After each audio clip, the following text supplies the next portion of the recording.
You're hanging out in the House of Sunny podcast, where it's always sunny, mostly because of your host, comedian and YouTuber, Sunny Loman. Want to know what Sunny and her friends are thinking about this week? Well, here she is, Sunny Loman. Welcome to the show. I'm here with Sidekick Doug from The Rational Capitalist. Coming up, we're going to talk all things Thanksgiving. Joining us are Dan and Alex of the History Guys podcast. We are so excited to have not one, but two experts in history to give us the real truth about Thanksgiving. Hint, it does include turkeys, and it does not include marshmallow sweet potato casserole. My dad's head just exploded on that one because he thinks that's the greatest. All right, you can call the show and leave a voicemail at 707-681-5834. And if you leave something particularly funny, I might play it on the air. And without further ado, Doug, let's you and I get some administrative stuff out of the way. Yes. I quit Antifa. You did? Yeah. What happened? Well... Wait, did you break up with them or did they break up with you? I got kicked out. I wasn't violent enough. So I've joined the jihadis instead. I'm wearing a niqab, and I haven't really joined the jihadis. I'm one of their women, so that's not. I don't really get to fight. You don't have to be violent now, but you can participate. But I can do violent things without being violent. That's a better gig myself. For you. Yeah. No, I actually did it again for the fashion because, as you know, I'm covering my face, and hopefully next week I'll be able to stop doing that. Do we have a shrinkage meter for the show for your face where we can maybe measure the level of shrinkage? I should have started out measuring my face. I think you're at a 10. You're at a 10. Now you're at a what? A 5? It is almost, I wouldn't say it's back to normal, but it's, or even close. No, it's not back to normal, obviously. And it's going to be a few weeks before it's like back to normal, but it's almost to the point where I'm not embarrassed. So it's not quite there yet.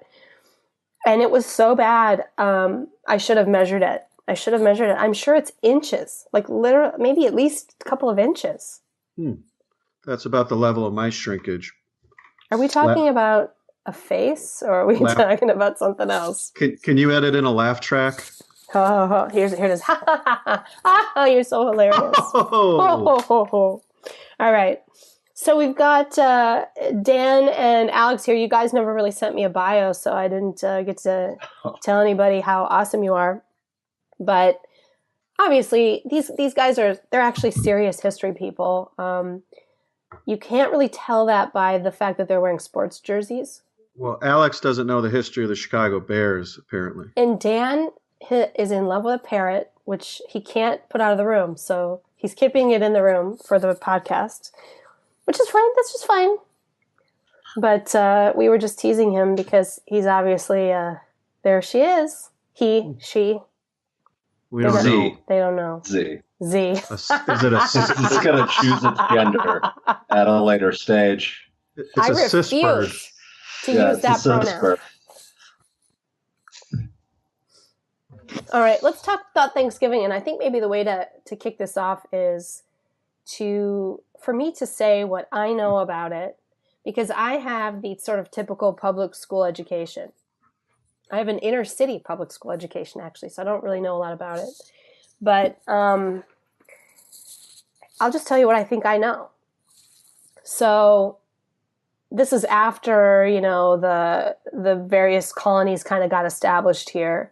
There was a particular colony maybe in Massachusetts, like maybe near Plymouth Rock somewhere. I think it was the Puritans.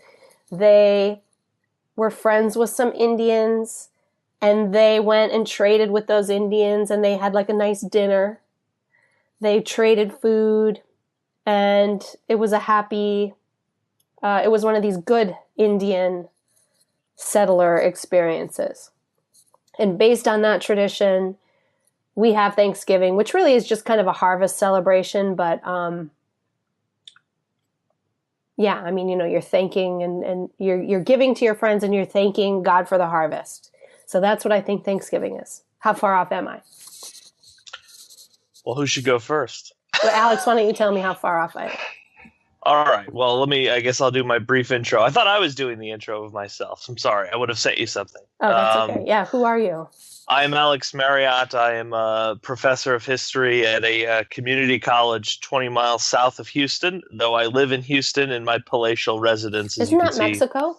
20 miles south of Houston. Isn't that Mexico? I think that's yes. the Gulf of Mexico. Are you on an oil rigger in the Gulf of Mexico? I cannot disclose, actually, the actual location that I'm in. A community college on an oil rig. Well, Dan will give us, I'm sure, the pretensions of other colonies to the story, but your basic outline of what you think the first Thanksgiving in is essentially true. Wow. The Plymouth colony is usually credited with the iconic first Thanksgiving, and that's because the people who made it to Plymouth were terrible navigators and were supposed to be in Virginia. But instead hit Massachusetts, which is close, right? Yeah. They're close to each other? No, right? Sonny's public education probably would tell you yes, they're very close. I was just going to say, everything in the Northeast is close. Right. So they were off a little bit, yeah. And when they landed at Plymouth, they realized they were off.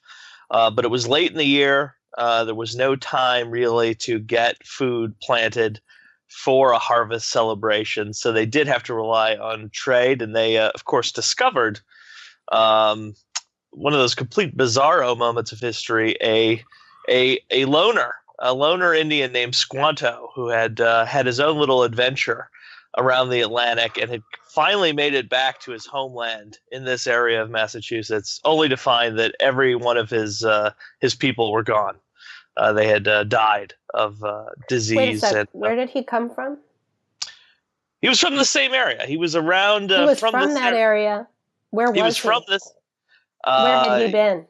He had been sort of scooped up in a previous round of explorations, and had gone with a previous European expedition back to Europe, where he had learned English and had made his way back. This was not a completely unusual thing that happened in this period. Indians were constantly being sort of scooped up in exploratory voyages. Against their will, or they wanted to do this? It's I mean, the hilarious version of this that occurred when Columbus was first making his way into the Caribbean was a sort of psych moment. He invited some Indians onto one of the ships to trade because they wanted to trade with him, and he wanted to talk to them. And then he sort of pulled anchor and attempted to swing the boat around and sail away. And a bunch of them just jumped off, realizing that he was taking them away as opposed to trading with them. But this happened in a somewhat routine way. Now, whether it's against wills or with wills, difficult to say. We don't get a lot of accounts from the Indian point of view. But for the most part, I think it's safe to say early on that a lot of these transatlantic Indian voyages probably happened through hook and crook, as opposed to, hey, let me go back to this cool Europe you guys are always talking about. Not everybody's Pocahontas. Right, and not everybody is John Rolfe. Very charming man, John Rolfe.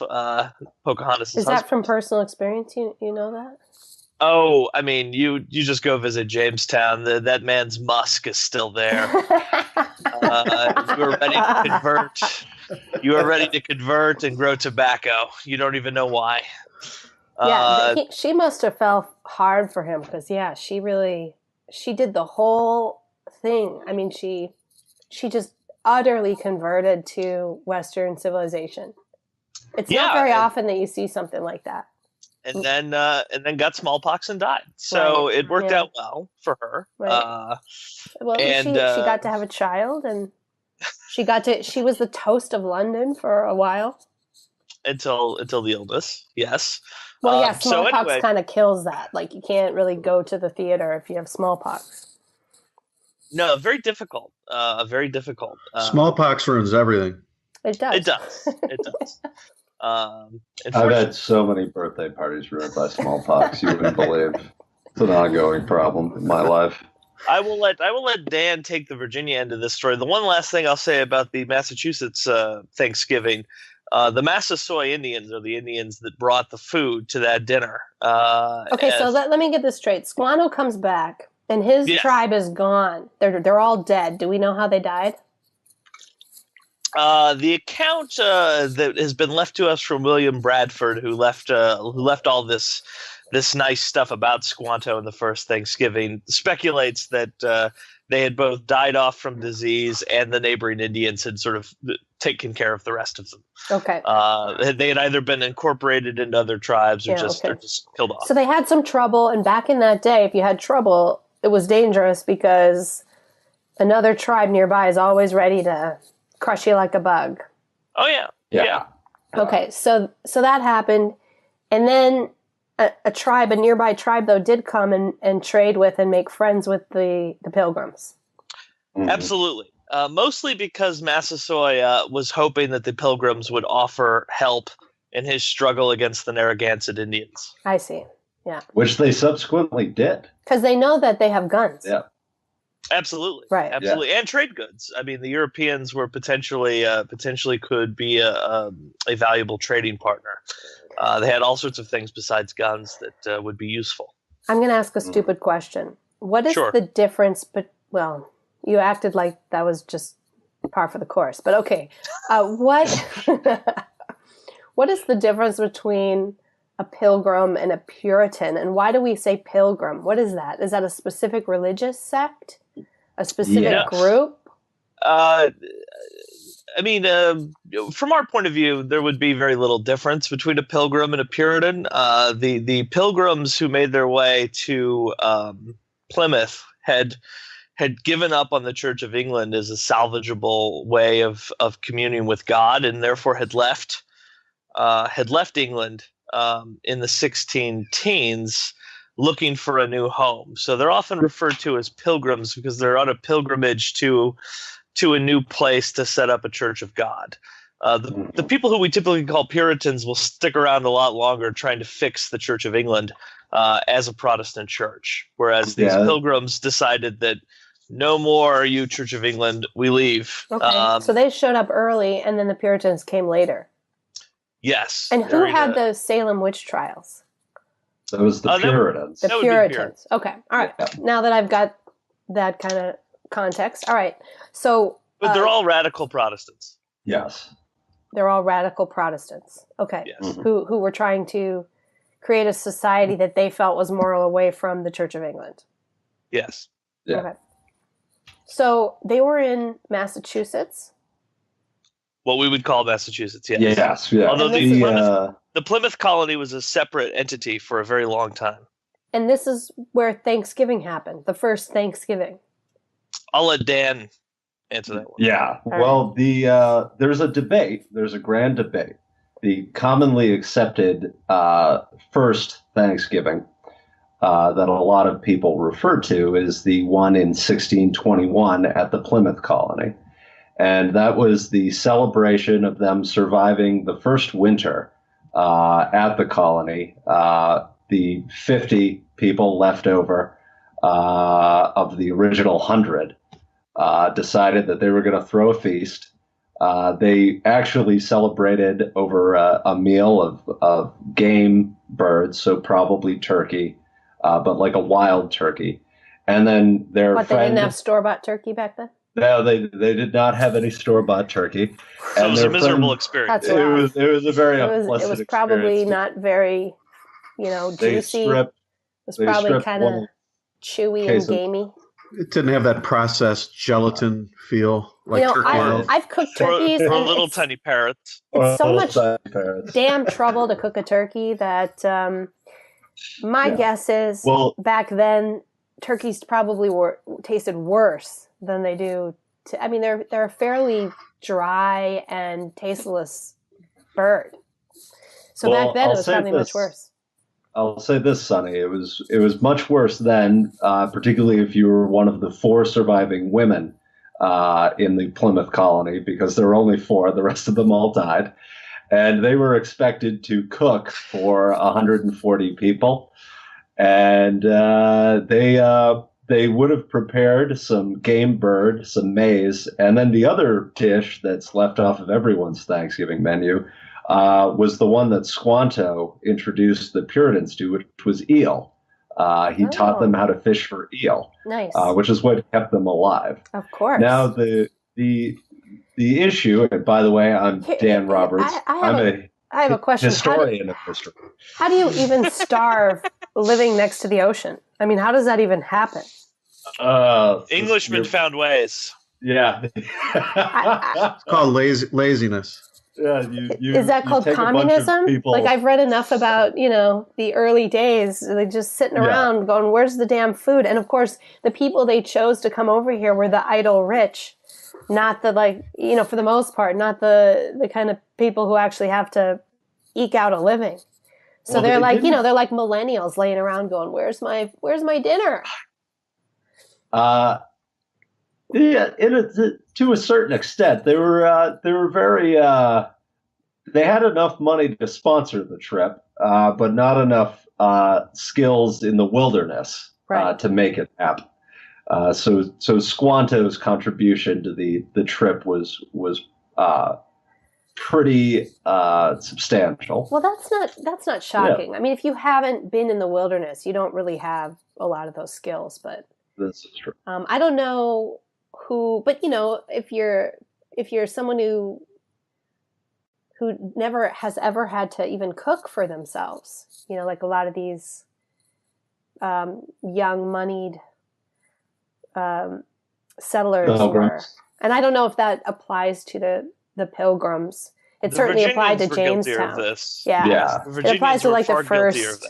They were like yuppie pilgrims. Yeah, right. Yeah. They were all hunting for gold in Virginia, so nobody bothered to think about food. They assumed they could just take it from nearby Indians, and that would be sufficient, and that more and more people would be coming from England to bring them more food anyway. So it was the point.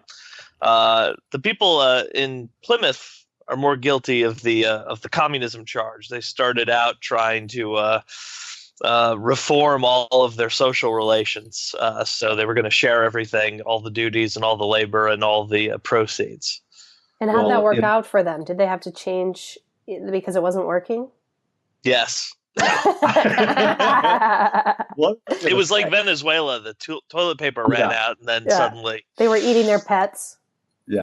In league with the millennial experience of Thanksgiving, subsequent Thanksgivings, and particularly the Virginia claim to fame, because the people of Virginia claim to have had the first Thanksgiving. And the Thanksgiving that took place in Virginia was less a celebration of the amalgam of two cultures and more the celebration of when the next boat showed up. Oh. So the that Virginia certainly isn't the spirit in which we celebrate it today. So I'm going to go with Massachusetts on this one.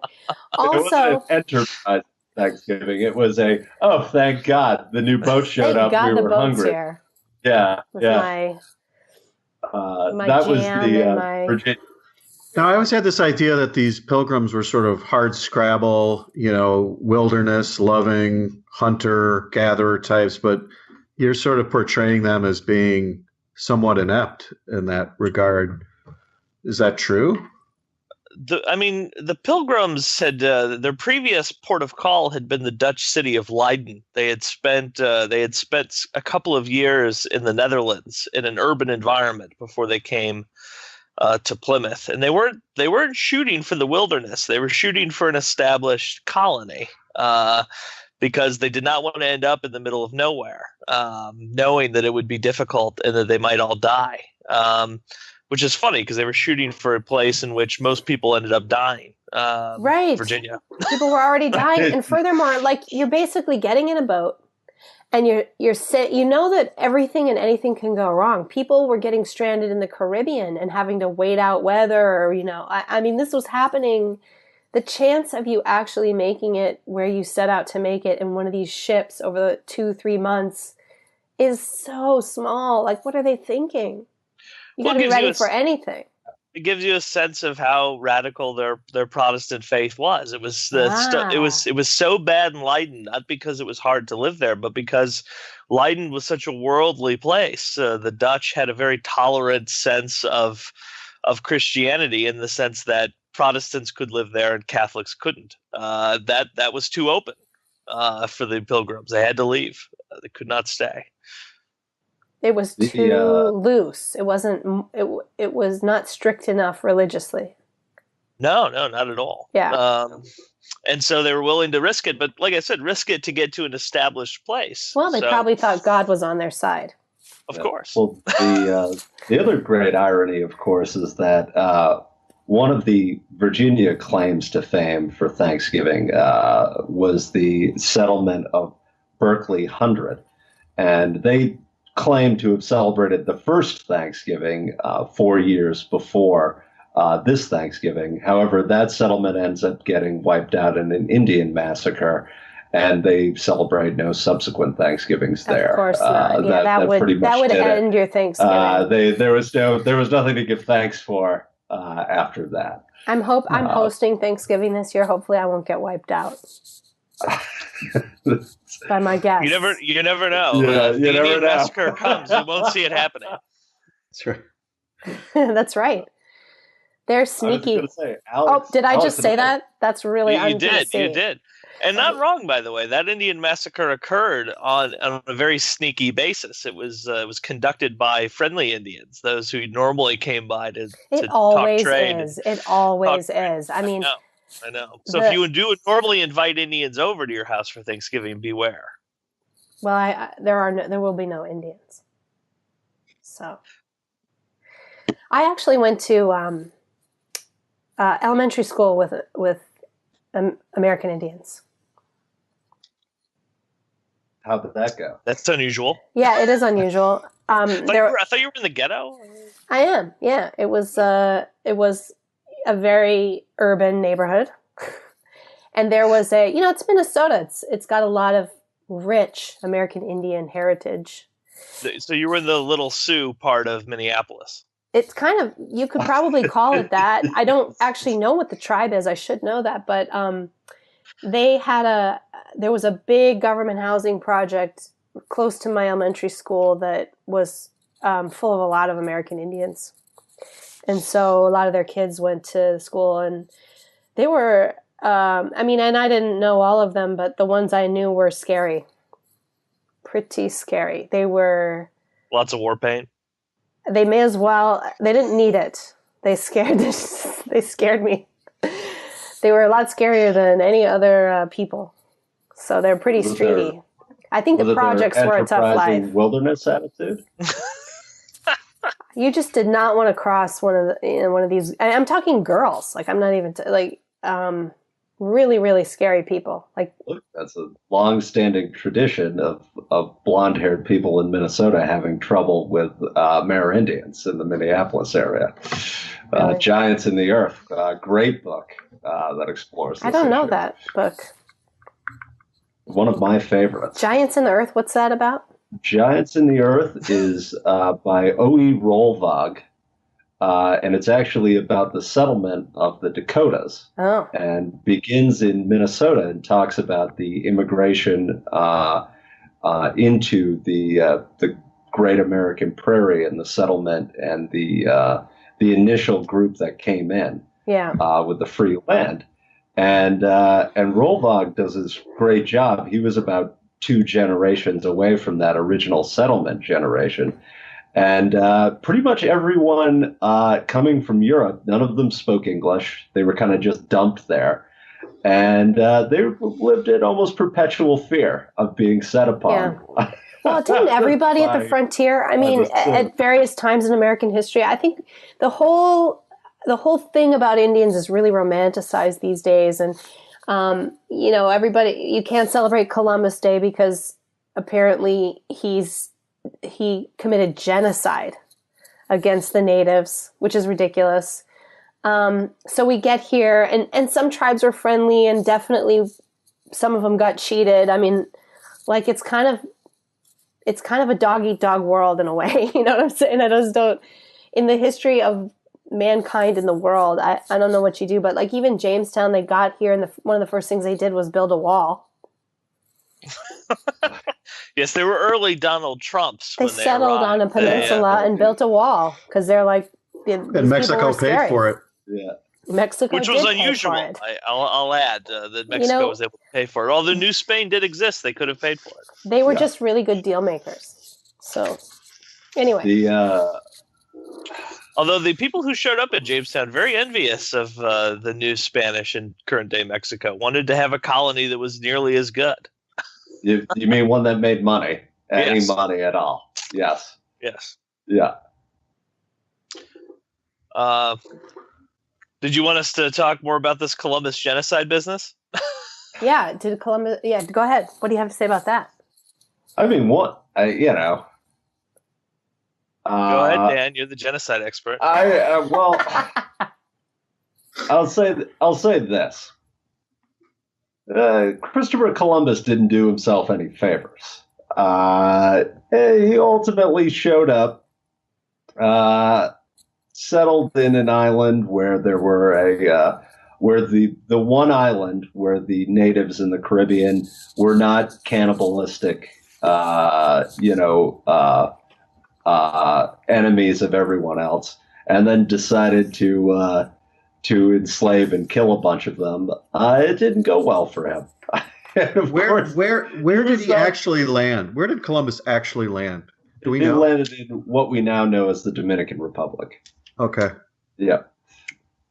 And so those islands were inhabited. You're saying some of the islands in the Caribbean were inhabited by cannibals, and some were the Carib tribe was the one that we now know the Caribbean for, and they were an empire-expanding Caribbean tribe that was also known for eating its enemies, and of course, when Columbus shows up, the Caribs had just gone on and basically ransacked much of the Caribbean. And so he sort of arrived at this period where things weren't really going well for most of the tribes, which made his triumph of impressing and enslaving the natives in what is now Santo Domingo easier for him. What was the tribe that he initially encountered? Was it the Carib or was it someone else? Alex, you know this. Who's the No. Columbus encountered a group of people that are either referred to as Tainos or part of a larger Arawak Indian group, which is the other major group that was in the Caribbean at the time, who, from Columbus's own description, were a sort of innocent, naive tribe of naked people who very unknowingly, as soon as Columbus's ships arrived on the first voyage, came out to trade instantly and were curious and very friendly and wanted to know who Columbus and his men were and if they could trade any of the things they had. Dan's account, I think, leaves a few things out. I mean, Columbus does not begin waging war on Indians the moment he lands. He's not really interested in them other than, do they know where they are and can they point him in the direction of Japan? Because that's where he thinks he is. He thinks that he's landed on some set of islands off the coast of Japan. So he's not really interested in them, except that a couple of them have weird pieces of gold in their nose. And he wants to know where that came from. So he's constantly asking them for that information. Forget about the corn. Now, where did you get that gold from?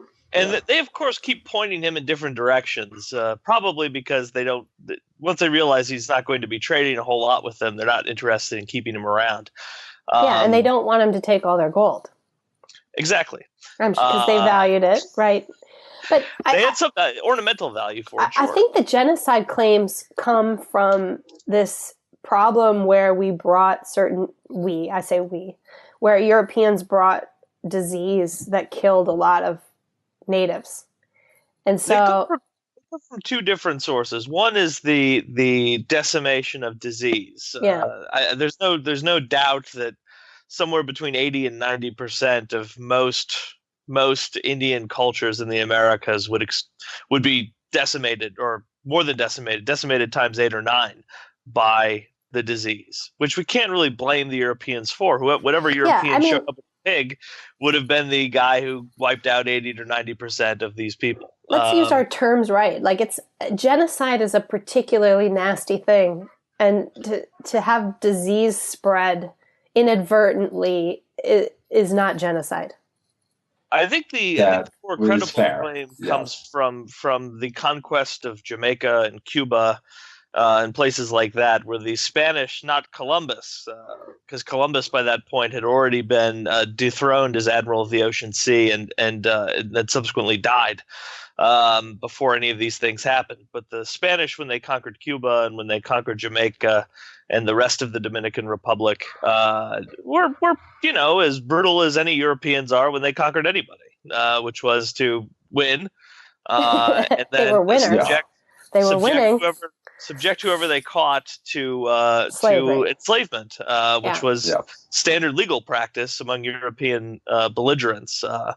Because if I caught you in war, you owed me everything. You were technically owed your life to me. But the Indians had that same philosophy with each other, and so did Africans, right? Sure.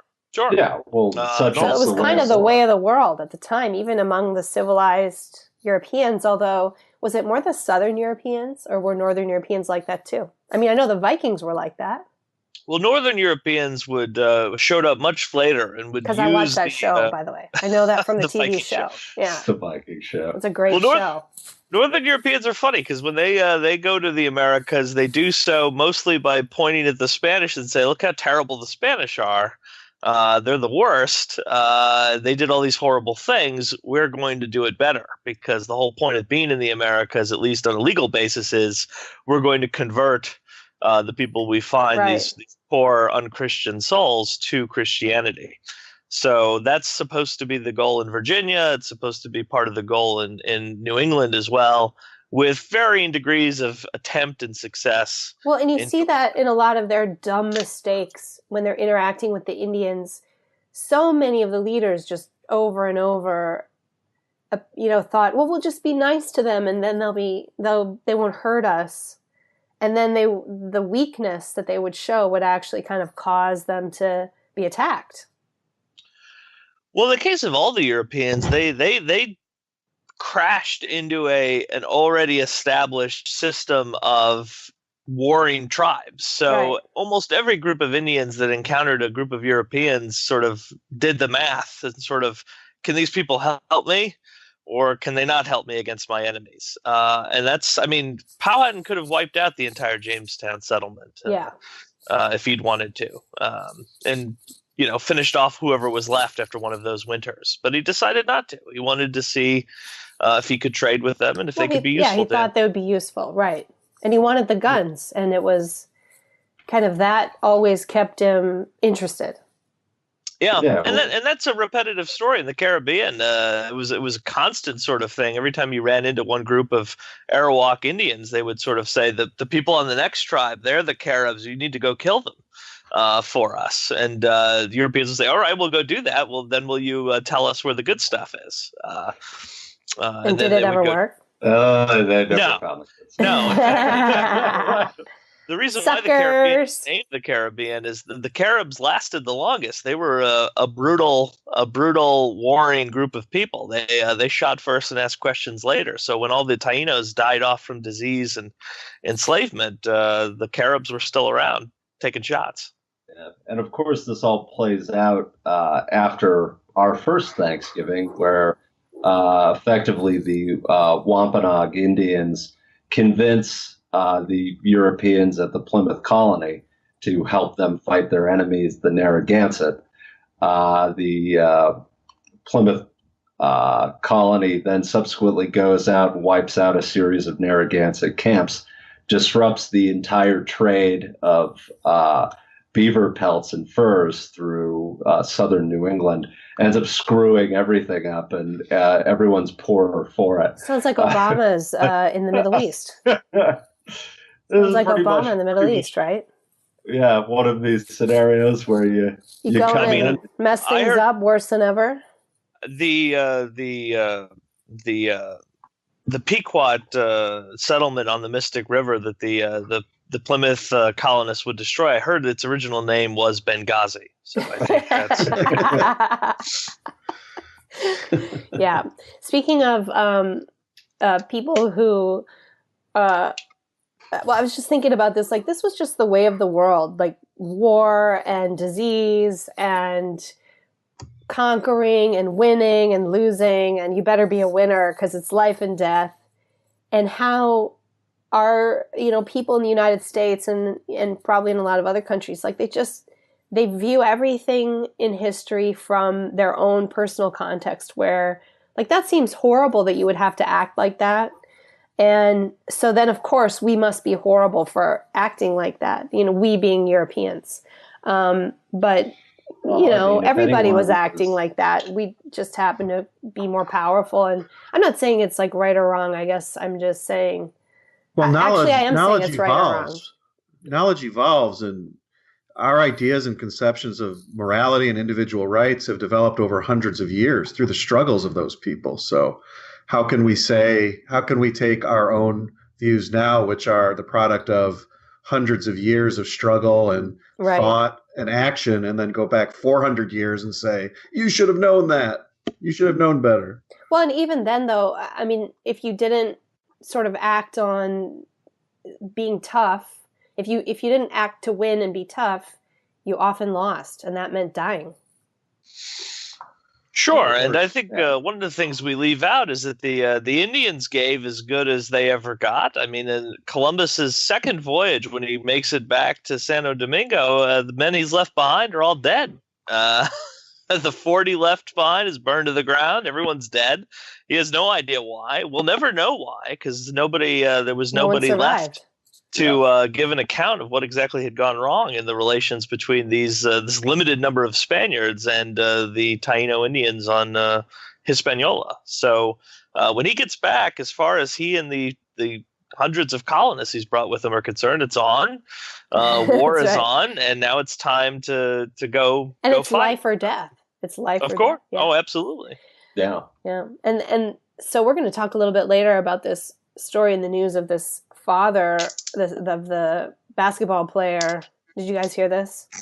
The basketball player that got released from prison, and the father's like, I don't know, it's no big deal. Yes. And anyway, we'll talk about it because these pussies just have no idea what they're dealing with in communist China. Because they're Americans. They're like, my life is great, so what's the big deal? Anyway, we'll get to that in a little bit. Let's keep talking Turkey, because the last thing I wanted to talk about, you were going to find out from me why Ben Franklin thought the turkey should be the American symbol. Like, what was he smoking? Because the turkey, I don't know if you've ever seen a turkey, but they are so hideous. They're so grotesque, and they're mean and nasty birds. He was smoking turkey. Are you ready? Turkey's awesome. Yeah, I'm ready. I have one paragraph here that is brief enough. I will tell you in Franklin's own words why the turkey is the bird. Okay. He says, I am on this account not displeased that the figure is not known as a bald eagle, but looks more like a turkey. For in truth, the turkey is in comparison a much more respectable bird, and withal a true original native of America. Eagles have been found in all countries, but the turkey was peculiar to ours. The first of the species seen in Europe being brought to France by the Jesuits from Canada and served up at the wedding table of Charles IX. He is, though a little vain and silly, it is true, but not the worse emblem for that, a bird of courage, and would not hesitate to attack a grenadier of the British Guards who would presume to invade his farmyard with a red coat on. Well, that's for sure. Wow. There you go. We've been doing it wrong. So they're basically they're like crabby birds. So and they're unique. Absolutely. I'm sure there are other unique birds to the Americas. I mean, what? But none is cantankerous. None is cantankerous. Does he think we're cantankerous, and that's why we got rid of the British? Oh, I absolutely think Franklin does at this point. Yeah. That's one of the 90? Characteristics of the American. Yeah. No, this was 1780s when he wrote this. Huh. Well, I don't know what to say about that. He's getting a little old, but so how did we get the eagle then? Who overthrew him? Well, I think everyone saw what the drawing would have looked like with a turkey on everything and decided also it was the Roman symbol of republicanism, so it was the natural thing to use. Same thing Mussolini and Hitler would decide upon later. Sadly. I was going to say the great irony of it's kind of overused at this point. Maybe we should have picked the turkey. It comes up. No one else would have picked the turkey because the turkey sucks. So at least we would have had our own symbol that no one ever would have taken, and like Hitler. I think they could have drawn it so that it looked cool. I mean, they just had to work on it, I think. Yeah. The funny thing about this, of course, is that the Weimar Republic, pre-Hitler, had their own eagle. That was black, and that everyone complained looked sort of like a retarded turkey. And then when Hitler comes in, he's like, I'm going to make the eagle superior to this Weimar eagle. And it was a legitimate grievance among the German people at that time that the Weimar Republic was so inept in terms of the way they sold themselves, the German people, that their eagle looked like a pathetic, weird-looking turkey. Sounds like something the Republicans would do. The founders were very obsessed with iconography and what the icons of the Republic would be, and if they would engender respect for this new form of government. So, for some reason, Franklin was just a rare instance where he's off. Yeah, let's go with the turkey. Well, he was kind of a down-home sort of guy. Okay. in his way. In his way. All right. At least his autobiography would have you think so. That's true. I'm getting that from his autobiography. Yeah. When he wasn't, with French prostitutes, he was definitely down home. Who among us? Yeah. Let he who has not been with a French prostitute cast the first step. Okay. All right. Well, let's do some headlines. Ashley's not here to read them, and I'm going to read them.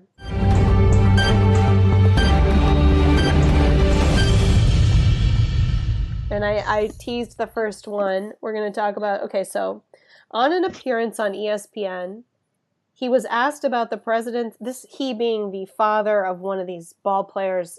Maybe I should give some context here first. So everybody probably knows by now, Trump helped release a few ball players in China. Was it 2 or 3 guys? Three. 3 guys were over in China playing basketball, and they were shoplifting in communist China. Because that's what you do.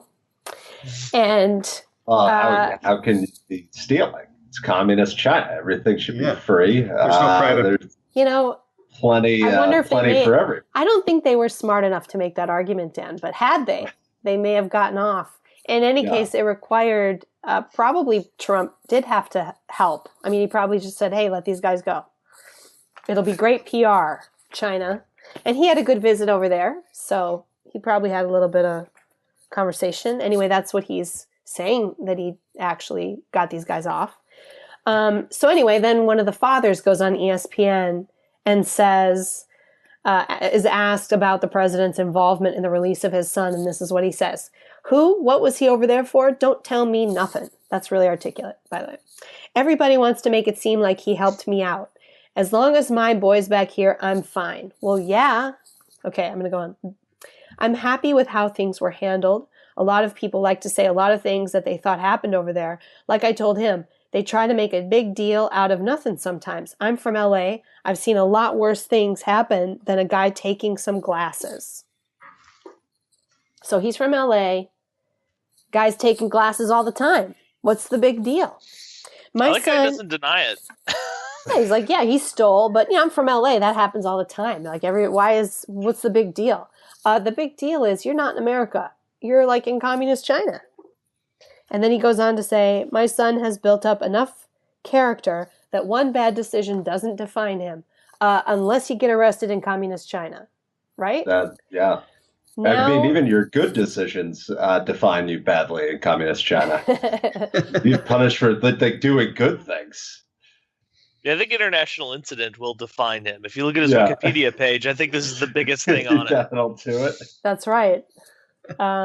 So that's pretty much it. I mean, the guy just kind of said, and then the funny thing, of course, is Trump's response, which Of course. somehow I didn't write down Well, here. He didn't print it basically off? said, I should have left him in prison. Yep. Yeah. He's like, Speaking for all, is that what you for think? I all of should have left him in America. prison. Speaking for all Americans. And it's one of those moments, like, I don't normally discuss Trump's tweets because I find that to be a little bit boring. And in 2 days, the tweets just come and go, you know? Yes. It's not the most interesting news. But I do think that how stupid can you be to think that you can steal something in communist China and like that should be all right? I mean, how naive and how just you're in just this padded cell of America. I mean, I don't understand it. Well, ultimately people steal things in China all the time. They just happen to work for the state when they do it. So, maybe they thought, I come over here, get a little cushy job working for the Hangzhou, Department of Public Works. I can walk into any of these places, steal whatever I want. That could have gotten it. That could have gotten him by. But ultimately, I think it's literally like rolling in. I'm feeling very self-important. I'm just going to take these glasses and I'm in China, so nothing's going to happen to me. What's kind of funny practically though is if you're 3 like 6'10" black guys and you're in a Chinese store, do you think anyone's watching you? Do you think that you're flying under the radar there? Yeah, you just blend right in.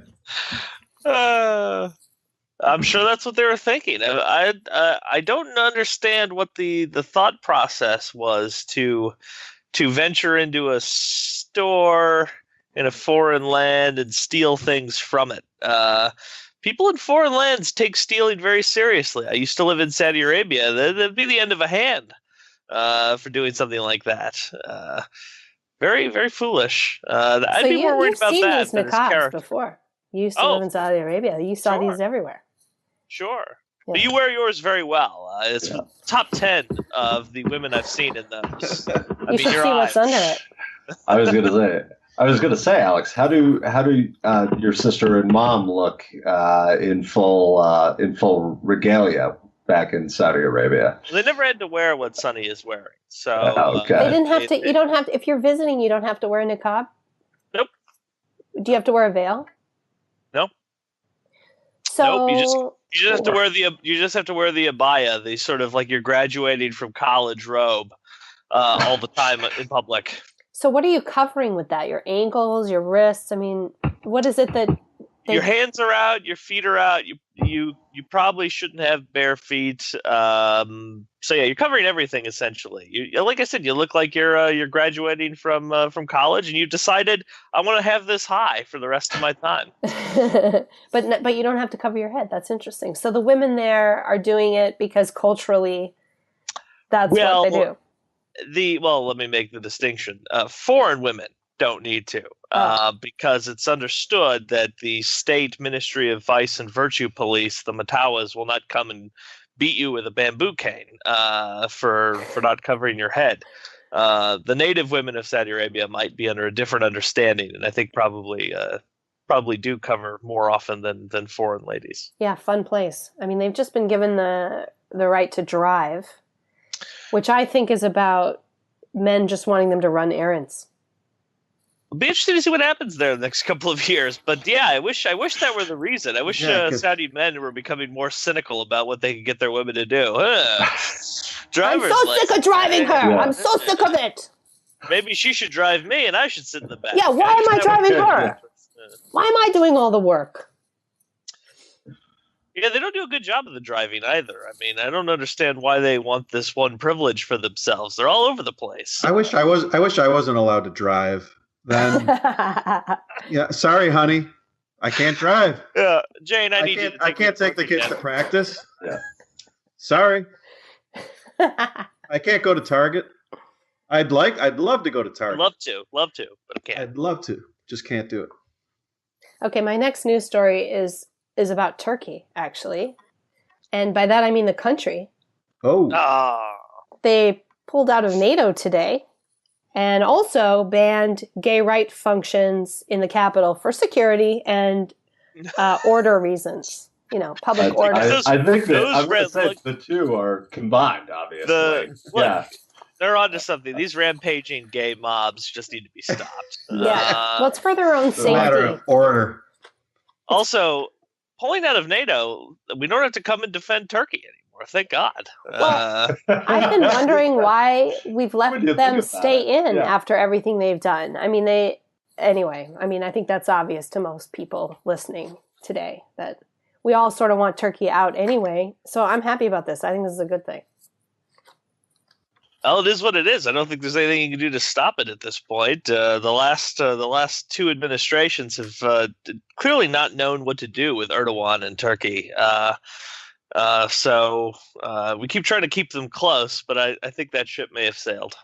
Look, I have to say the Kurds of northern Iraq are going to be thrilled that we're no longer sending Turkey guns to fight the Kurds, who we are also giving guns to. That's really going to help them out. Yeah, it might actually lead to more openness to the idea of an independent Kurdistan. So, screw them. Screw them. We learned nothing from our relations with the Indians, did we? We've learned nothing. We're doing the exact same thing today that we did then. I will say this for the Indians. Since the beginning of the 20th century, Indians have stepped up every time the United States has been at war. That's true.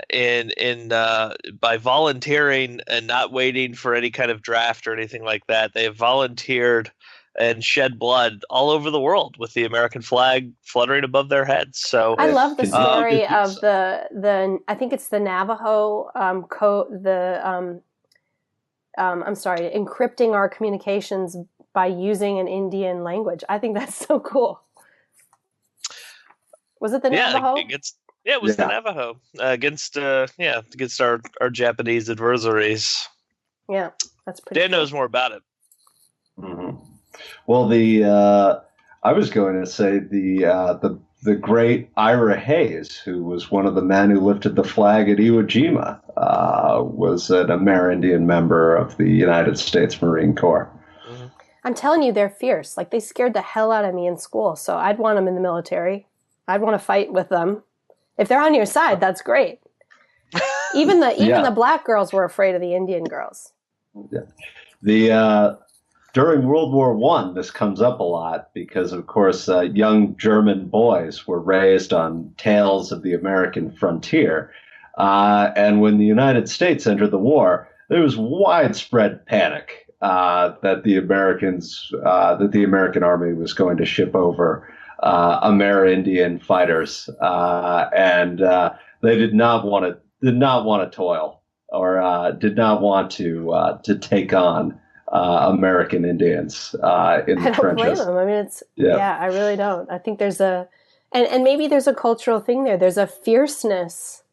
It's like a wolf versus a dog. Like, they're the wolf. So anyway, we should have picked a wolf as our symbol, our American symbol. All right. I think that wraps up our show for today. Thanks you guys so much. That was really informative. I'm surprised that my public school education at least gave me a sketch outline, but I like the deep dive that we took today. That was really fun. And thanks everybody for joining us. If you're enjoying the show, consider becoming a Patreon over at Patreon. Consider becoming a patron over at patreon.com/House of Sunny. This week is Thanksgiving. Have a good Thanksgiving. Call our number. Let me get the number here. Where's our number? Here it is, 707-681-5834, and leave us a voice message and tell us what you want us to talk about on upcoming shows. I don't know who our guest is going to be next week. We'll have to figure that out, and otherwise I would say who it's going to be. And now I'm just talking too much. That's it. Thanks, guys. Thanks, you. Happy Thanksgiving. Happy Thanksgiving. Thanks for listening to the House of Sunny podcast. Go check out Sunny on YouTube at her channel, House of Sunny. Everything Sunny does is fan-funded, and because she's likely to get kicked off and demonetized on every platform at some point, please support her over at patreon.com/House of Sunny. Become one of Sunny's elite squad and have access to behind-the-scenes footage, t-shirts, special events, and more.